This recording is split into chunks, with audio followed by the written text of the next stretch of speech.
Antoine Diouf. Au sommaire, inondation en banlieue dakaroise, population et autorités locales s'organisent pour faire face à la situation. Reportage dans les différentes zones inondées. Industrie chimique du Sénégal, nouveau souffle pour cet ancien fleuron de l'économie sénégalaise. Tout est bien reparti, les ICS font une nouvelle santé. Période de forte chaleur, période de coupure d'électricité, obscurité, insécurité, matériel électroménager détérioré. Reportage également dans un des quartiers de Dakar qui subit au quotidien les coupures de courant. L'actualité internationale, Binta Diallo, bonjour. Bonjour Antoine. Encore une attaque en plein cœur de Bamako, bilan 1 mort et 2 blessés. La guerre civile au sud du Soudan inquiète le secrétaire général adjoint des Nations Unies chargé du génocide. L'appel de Adama Dieng dans ce journal. La communauté économique des États d'Afrique centrale ne risque-t-elle pas de disparaître? Les caisses de la CEAC sont vides à suivre le cri du cœur de son secrétaire général. Les sports, Malal Junior Diagne, bonjour. Bonjour Antoine. Athlétisme, Amadou Ndiaye, porte-parole du drapeau du Sénégal à Pékin. Le spécialiste du 400 mètres et sera le seul représentant du Sénégal au championnat du monde à partir du 22 août prochain.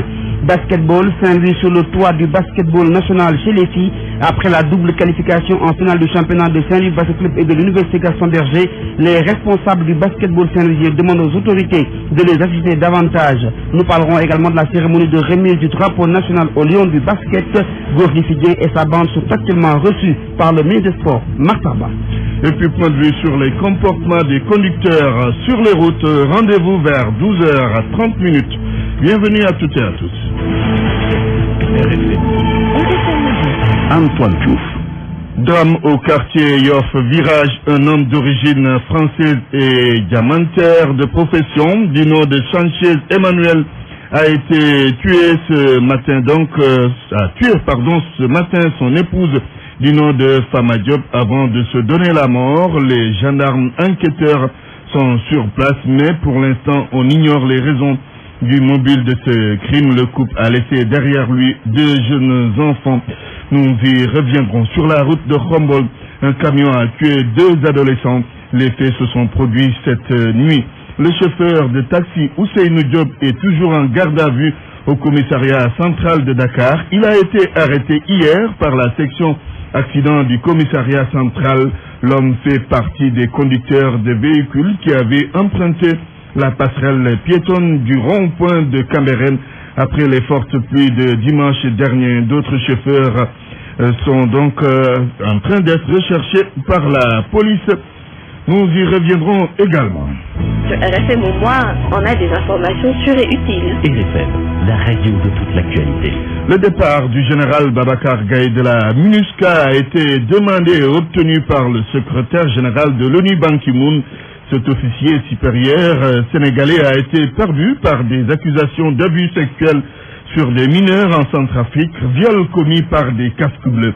Et voilà encore un autre revers pour le général Gaye. Après la catastrophe du Diola, c'était en 2002, Mohamed Ali Mouba. Babacar Gaye est un bon soldat à la carrière bien remplie, 30 ans de service, chef d'état-major des armées sénégalaises, mais c'est un général controversé.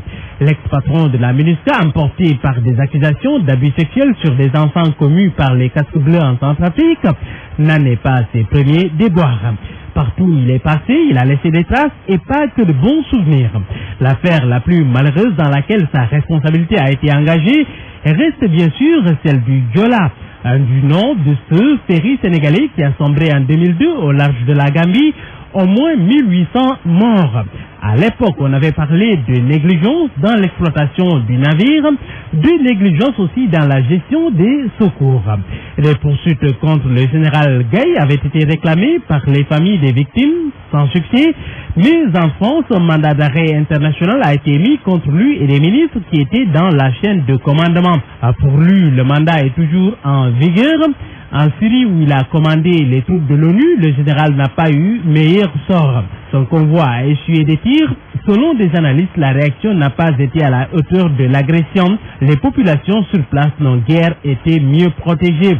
En RDC, la MONUC a subi des critiques les plus négatives sous son magistère, critique pour n'avoir pas réagi au massacre des civils, à part des factions armées.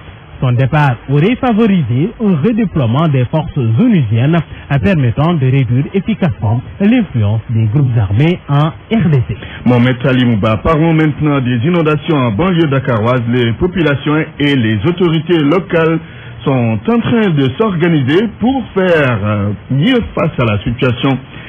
Suivez ce reportage réalisé par Salissou. S'appuyant sur ses béquilles, Cheikh Ndiaye, la quarantaine, visage dégoulinant de sueur, se déplace difficilement dans les rues de Maka Koloban, un populaire quartier de Pékin-Ouest.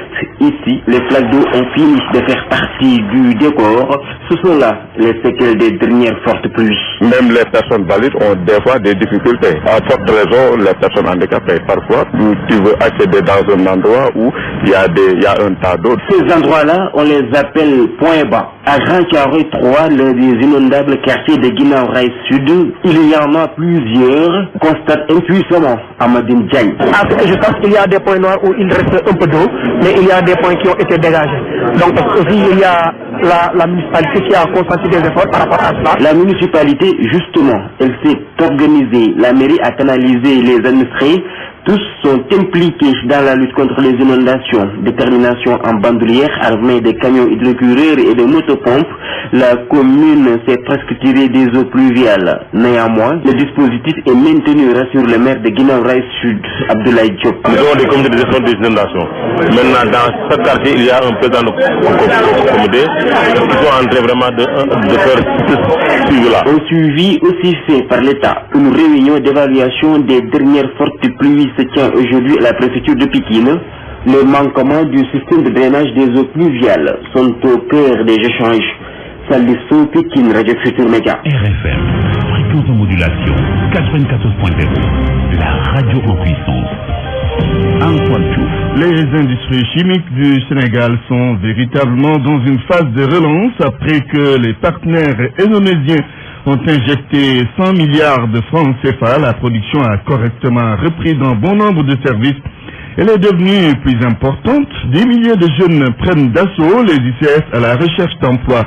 RFM Thiès, Cheikh Anta Diop. Aux ICS Somboro, c'est la montée en régime. Les machines tournent. Il y a eu de nouvelles installations. L'usine est maintenant sur la rampe de lancement. Babacar Fall est le chef de département maintenance de tout le complexe de la chimie Sidacid. Cette année-là, maintenant, est un événement majeur. Autant de millions de dollars dépensés pour remplacer les équipements, pour réviser, pour acheter les pièces, devra nous permettre de nous hisser. Quand nous aurons fini les deux arriérés au niveau des deux usines, de monter la production autour de 1700-1800 tonnes de pédocène sur une capacité de 2000. Nous nous sommes rendus au niveau du site acide phosphorique où on a trouvé des ingénieurs nouvellement recrutés en train de s'activer. C'est un jalon très important. Pendant un mois, il y a environ près de 600 à 700 personnes entre entreprises sous-traitantes sénégalaises. Ils sont au nombre autour de 400-500 personnes.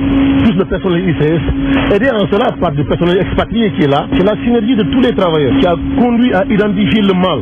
Le redécollage des ICS aura bel et bien lieu. Et cette fois-ci pour de bon. Mboro bruit de monde, plus de 7000 jeunes recrutés. Modou Tambédou vient de Tivaouane.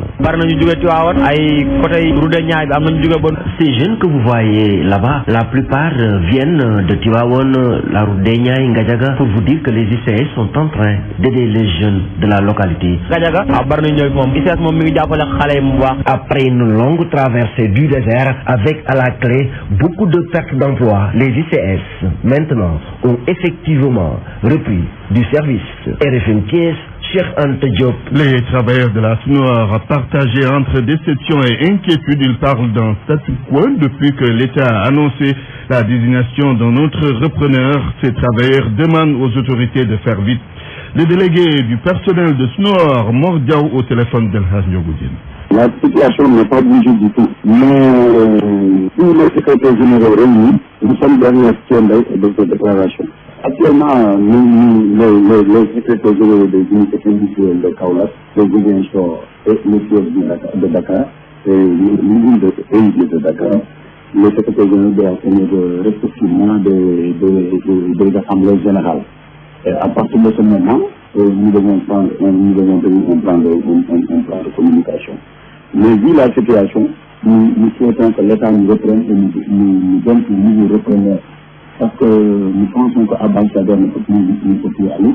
Pourquoi? Parce que voilà, presque 2 ans, toutes les usines sont à l'arrêt. Et vraiment, nous souhaitons revoir les échappements du vigile reprendre, la fumée reprendre.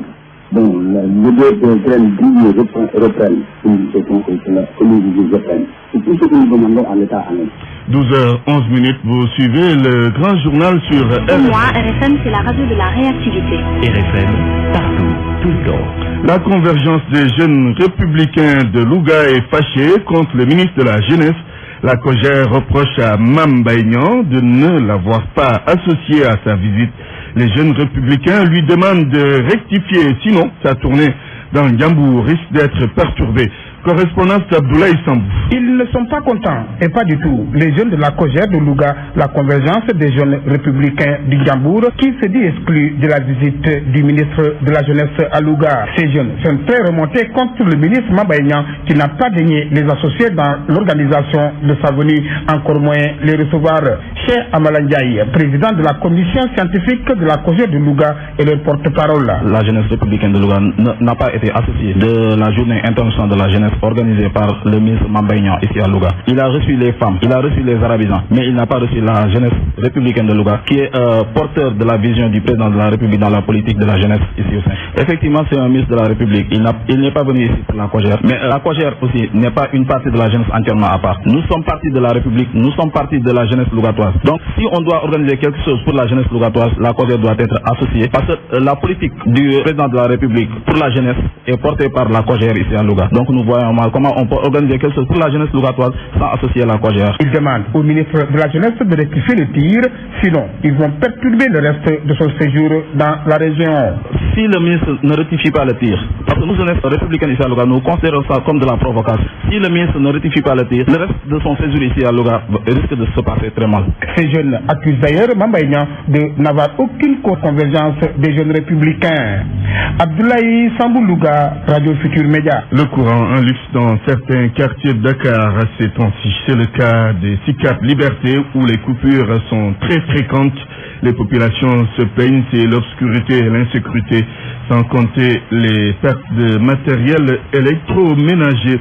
Nous y reviendrons avec le reportage d'Awambaye lors de nos prochaines éditions. Et pourquoi toutes ces coupures?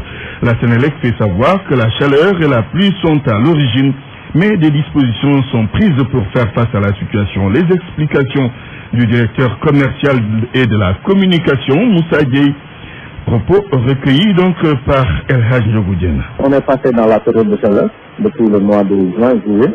Et aujourd'hui, vraiment, on est en très grande évolution de la consommation des clients. On constate nous-mêmes que, par exemple, si les clients consomment 100 de mégawatts, il y a une augmentation d'au moins 20 à 25% de la demande. Maintenant, quand ça se passe souvent, c'est une grande pression qu'il y a sur les réseaux. Et en certains endroits, nous avons des câbles, c'est-à-dire des câbles qui chauffent, des lignes qui se coupent. Et ça amène plusieurs pannes. Maintenant, certaines maisons qui sont alimentées, même à titre individuel, peuvent enregistrer des pannes locales. C'est-à-dire que chez vous pouvez avoir une panne, vous pensez que c'est tout sous le quartier, mais alors que ça finit seulement chez vous, parce que seulement il y avait un problème sur le blanchiment, etc. Dire que ces coupures sont dues à la chaleur, est-ce que c'est pas un argument trop facile? Non, c'est pas, non, dans toutes les sociétés d'électricité en général, c'est ça, hein. C'est-à-dire que quand vous avez une augmentation très forte de la demande, vous avez des incidents, mais ces incidents sont localisés. Comparé à la totalité de la clientèle, c'est peut-être 2%, 3%, 4%. Hein. D'abord la chaleur, ensuite il y a l'eau. Vous savez, nous, des fois, on coupe, non pas parce qu'on a des problèmes, mais parce qu'on veut assurer la sécurité des populations. L'électricité, il faut que les gens sachent que c'est un don de sécurité. Les dispositions, c'est qu'on a renforcé les moyens. La permanence a été renforcée, les équipes de défense ont été renforcées. On va renforcer ce pays qui était faible et ensuite on se mobilise pour que la totalité, en tout cas des points faibles du réseau, soit réglés dans les prochains délais et on a une continuité. L'actualité internationale. À 12h15, nous ouvrons cette page internationale avec cette attaque au cœur de la capitale malienne, Binta Diallo. Bamako, où des hommes armés ont tiré hier soir sur les policiers de la circulation. Bilan 1 mort et 2 blessés. L'attaque a eu lieu sur l'axe qui mène sur la principale gare routière de la capitale malienne. Retour sur les faits avec Sedina Abagui. 2 policiers ont été touchés. L'un grièvement blessé à la tête a succombé à ses blessures. Les sources sécuritaires et sanitaires indiquent également qu'un mendiant qui se trouvait à proximité a aussi été blessé. L'attaque s'est produite au niveau du carrefour de Sogoniko, la principale gare routière de la capitale malienne. Selon des témoins, un homme enturbané est descendu d'un taxi armé d'un fusil. Il s'est ensuite dirigé vers le poste de police qui se trouve à l'entrée de la gare routière et a ouvert le feu sur les policiers. L'auteur des tirs aurait profité des troubles qu'il a créés pour fuir à bord d'une moto conduite par un complice. Dans le même temps, les forces de sécurité maliennes ont procédé à 3 nouvelles arrestations dans le cadre de l'enquête sur l'attaque terroriste de Sévaré. Les suspects sont des disciples du prédicateur islamiste radical malien Amadou Koufa, dont un proche a revendiqué l'attaque de l'hôtel Biblo.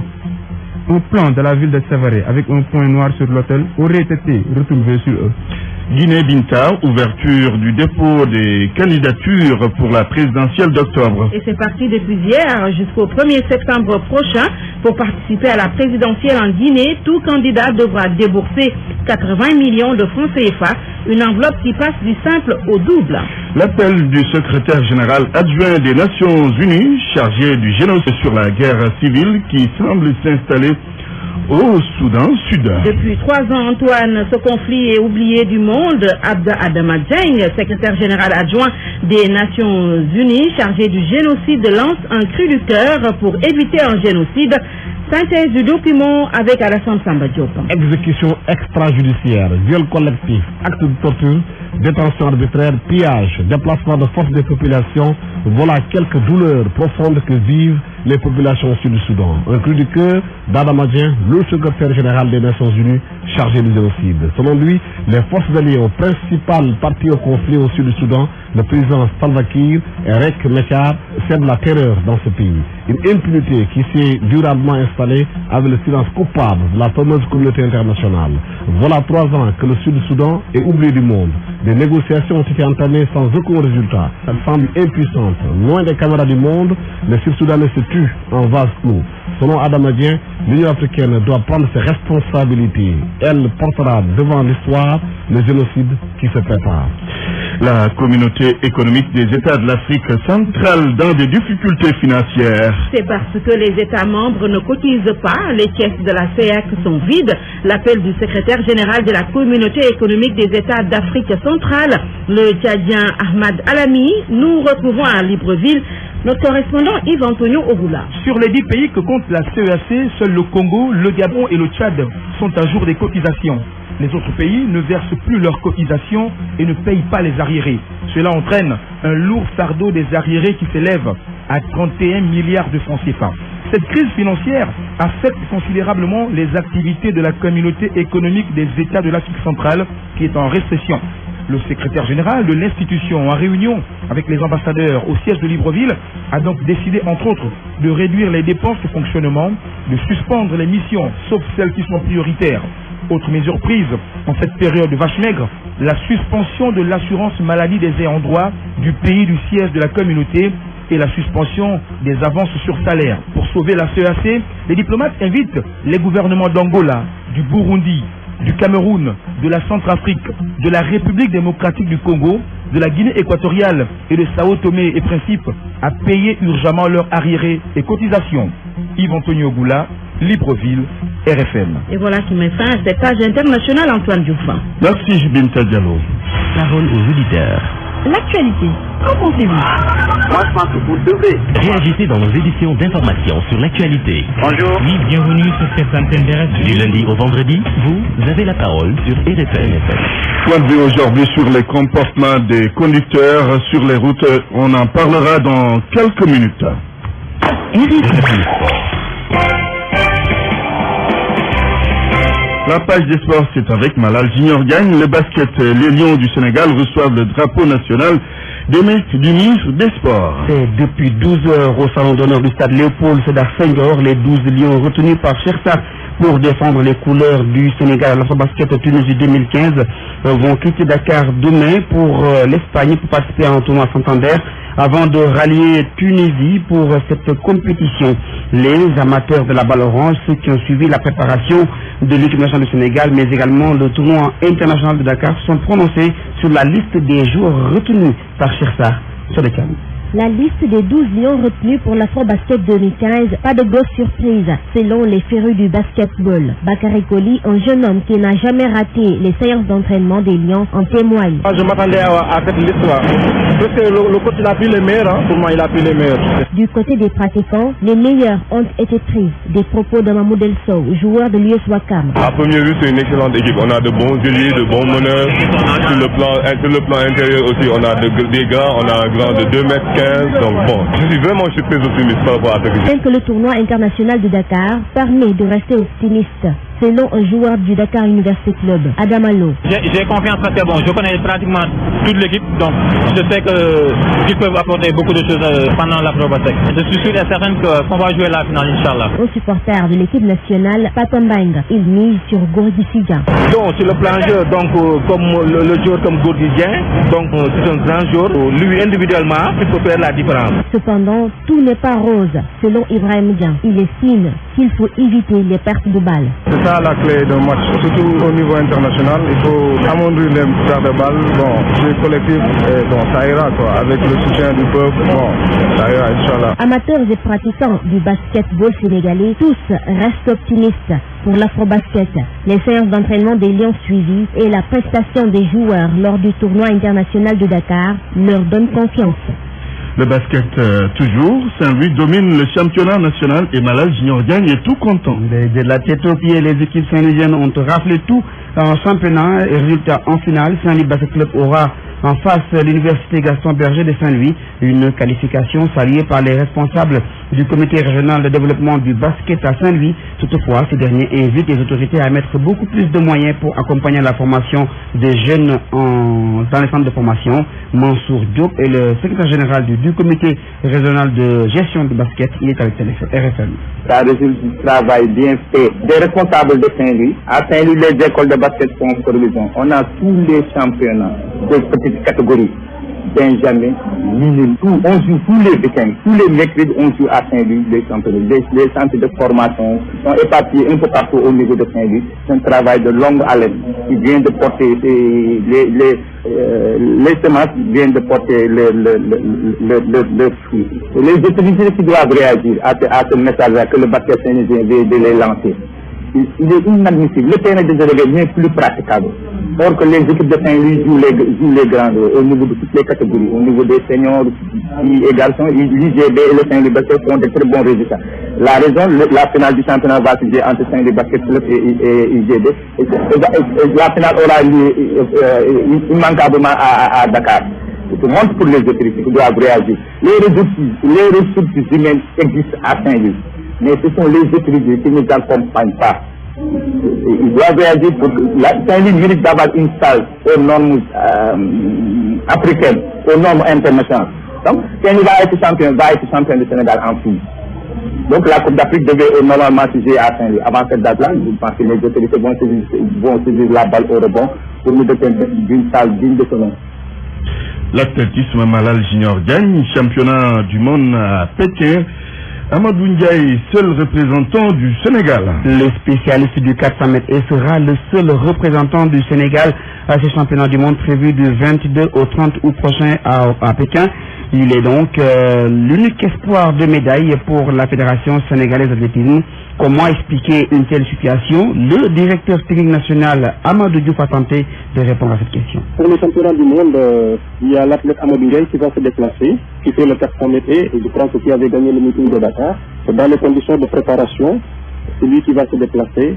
Tout ce qu'on peut lui souhaiter, c'est de pouvoir faire une bonne participation, parce que vous n'êtes pas sans savoir qu'Amadou Ndiaye a eu une préparation à la limite difficile parce qu'il avait des problèmes de bourse et que maintenant c'est déjà réglé.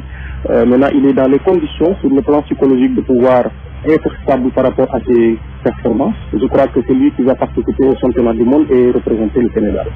Voilà, cet élément du directeur technique de l'athlétisme du Sénégal met fin à cette page de sport. Merci Malal Junior Diagne. Et c'est sur le programme vacances initié par le ministère de la Jeunesse Moussa Oumar Gueye. Dans la capitale orientale, des groupements de jeunes ont déjà déposé des projets de programme d'activités de vacances. Bassirou Fall est l'inspecteur régional de la jeunesse. Donc il y a plusieurs types d'activités. Il y a des activités de participation des jeunes. Il est attendu que des jeunes initient des activités dans le sens de la préservation de l'environnement, reboisement, régénération de la mangrove, construction de digues. À ce titre, il y a la Croix-Rouge qui organise le reboisement au niveau des établissements de Plateau et au niveau de Djamweli. Le Baïkara Team qui organise également un reboisement qui entre toujours dans ce cadre d'activité de participation des jeunes. Il y a également la mobilisation des jeunes contre les inondations. Croisons les doigts, il n'y a pas encore d'inondation, mais un dispositif sera mis en place par les jeunes, il sera accompagné par le service. En prélude à la visite du ministre de la Jeunesse prévue vers la fin du mois d'août pour le démarrage des activités de vacances citoyennes, des activités de sensibilisation se poursuivent à Tambacounda. Et il y aura une caravane d'information, de sensibilisation, d'orientation sur les projets et programmes en vigueur, sur les perspectives d'emploi et d'insertion socio-économique des jeunes dans la région. Donc il y a une formation en entrepreneuriat. Un forum sera organisé aussi bien sur les perspectives d'emploi que sur l'immigration clandestine. Pose un véritable problème à ce niveau. Les jeunes Tambacoundois n'ont pour l'heure qu'une seule occupation, le championnat national populaire communément appelé Navetan. Moussa Oumar Gueye, Tambacounda, RFM.